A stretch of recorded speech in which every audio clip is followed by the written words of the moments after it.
Okay, guys, so to those who have been asking me videos about Romania, you should be expecting fire this week. All right, a lot of them will drop very soon.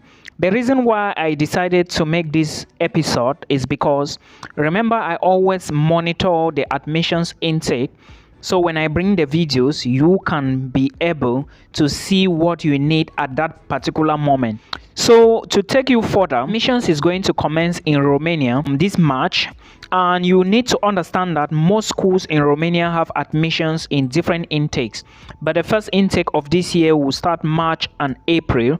Then the next intake would be from September. Some schools equally have April to July, but I will advise you that different schools have different admissions intake. So it is now your duty to do your due diligence and see which one is available for you and when you can apply. My name is Milton. If you are just joining, welcome to our platform. Do me one favor, like this video, subscribe to the channel, and share the video to a family member. Thank you so much. I know you have done so. Our goal this year is to take the channel to 100k subscribers and take that plaque, silver plaque from YouTube. Thank you. That will be our motivation. Now, studies in Romania in 2024, if you follow my videos and listen to others equally and do your due diligence, you may not have issues to study abroad, especially in Romania. Romania is a small country, it's not that big, and they are still struggling to attach or maybe to put a lot of things together. But I want to tell you that very soon, if they haven't, very soon they are going to be joining the European Union, and it's going to make movement very accessible if you want to immigrate to Romania. Now, I will be talking about admissions info, schools, visa, and every other requirement you need in 2024 for Romania. Two things you need to first of all know before you start doing any application to Romania is there is no entrance examination for schools in Romania. This is something you should put into consideration, not like Czech Republic, Slovakia, Bulgaria, maybe Hungary and other places. There is no entrance examination. Point number one. Point number two is you need to notarize your certificate before you do the application. You need to notarize them. If your certificates are in English or French, you are good to go. But if they are in another language, you need to translate them. But notarization is compulsory before you do your application. And remember, admissions process is not completely based only on your school or depends only on your school.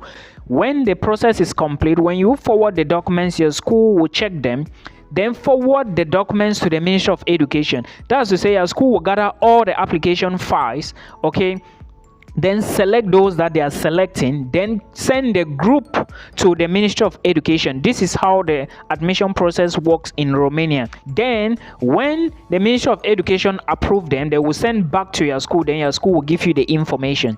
Then you pay a tuition fee, inform your school, then your school do the same thing.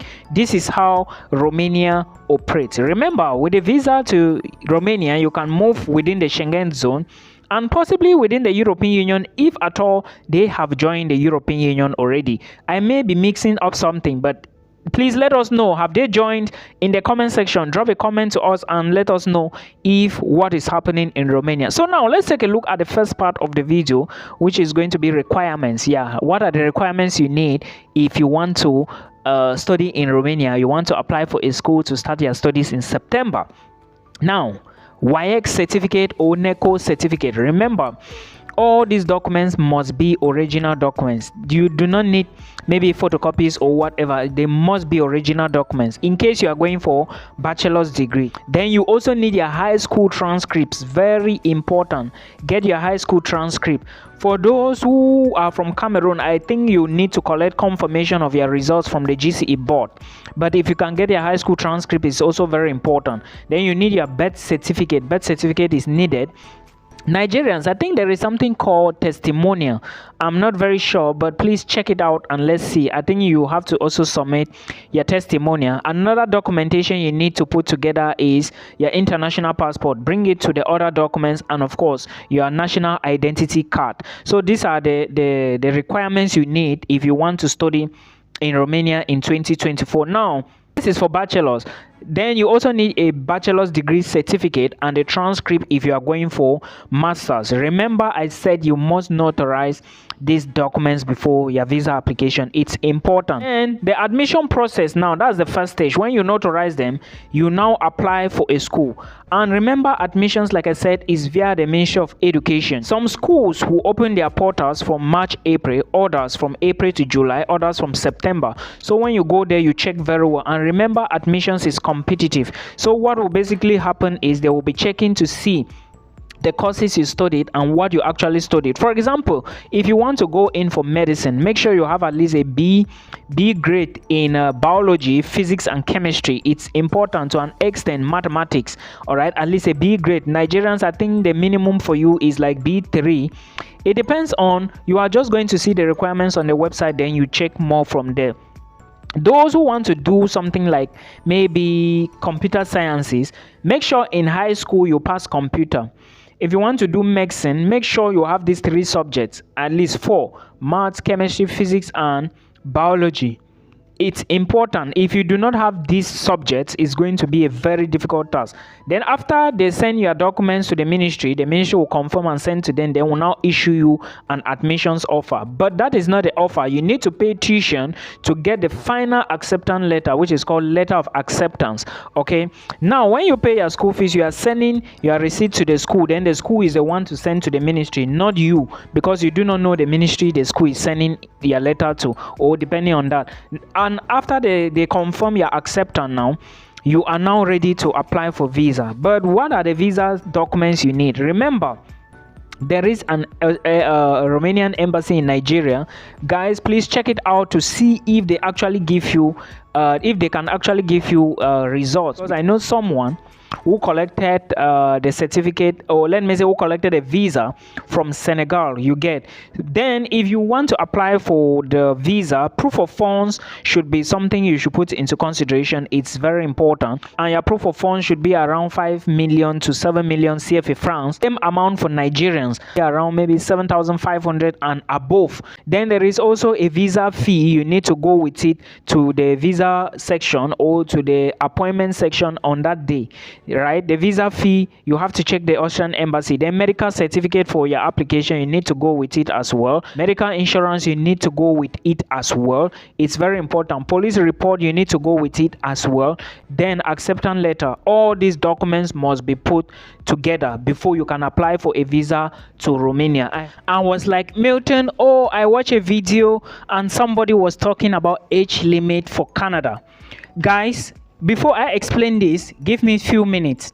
Now, for those who don't know, this is a Facebook page. I have a YouTube channel where I share all my travel abroad opportunities. Please go to that YouTube channel with name Milton Fonkwa and watch detailed videos and listen to me very well, so that by September you should be moving abroad. This is my advice for you. For those who need an appointment with me, it is a call. I'm going to call you. I don't have time to sit and start typing. So please book the appointment from this page and I will reach out to you. So yeah, we are spitting positivity, and here we are educating people on how to change their careers and move abroad. Somebody said, I was watching a video and somebody was saying there is age limit to study in Canada. Take this from me again and take it and utilize it. There is no age limit if you want to study in Canada. The visa officers or IRCC does not care about your age. Now, it is now your duty to do your due diligence and look at what you need to convince them. That is true research. You cannot find this on Facebook and WhatsApp. So make sure you go and do your research. When you are applying to schools, there are videos on my YouTube channel. I mentioned that.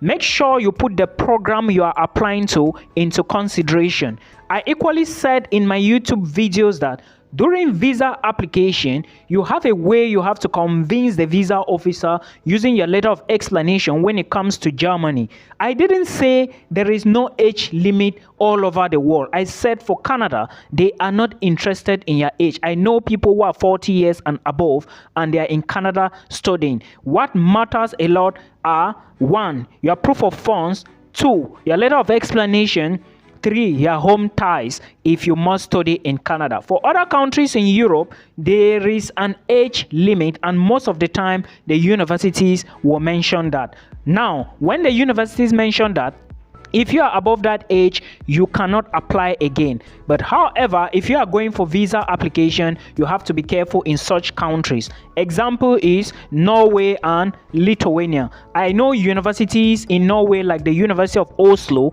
and Norwegian University of Science and Technology.